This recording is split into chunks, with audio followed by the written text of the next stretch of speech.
Ba tun yanzu ba Honorable Anas Abba ya bayyana Kabiru Gombe a matsayin cewa maƙaryaci ne, sa'annan munafiki, sa'annan mutumin da ke zuwa bayan gwamnati yana ɗaure musu gindi su yi abin da suka ga dama, sa'annan ke munafurtar malaman Izala. Duk da cewa a halin yanzu bayan yin yunƙurin wannan zanga-zanga, malamai da yawa na so su ga cewa an fasa yin ta domin wani ƙuduri da ke ransu da kuma wani abu da suka fake da shi. Duk da cewa sun ga cewa a da sahabbai sun nemi 'yancinsu, sa'annan sun ɗauki wuƙa sun zub da jini duk domin me?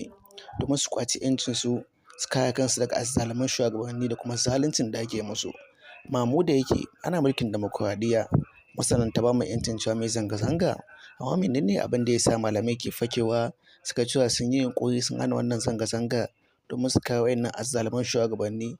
Kuma duk da cewa idan shugaba azzalumi ne, babu laifi a mai bara'a domin a ga cewa an samu zaman lafiya da kuma ci gaba. Amma malamanmu ba nan ne a gabansu ba, sun fi so su ga talaka na ta shan wahala. Su tunda ana ba su allowance da wani abun da bai taka kara ya karya ba, sun saida mutuncin malaman da aka ba su, sa'annan sun saida mutuncin kansu, sa'annan sun saida mutuncin al'ummarsu wanda ke ganin mutuncinsu.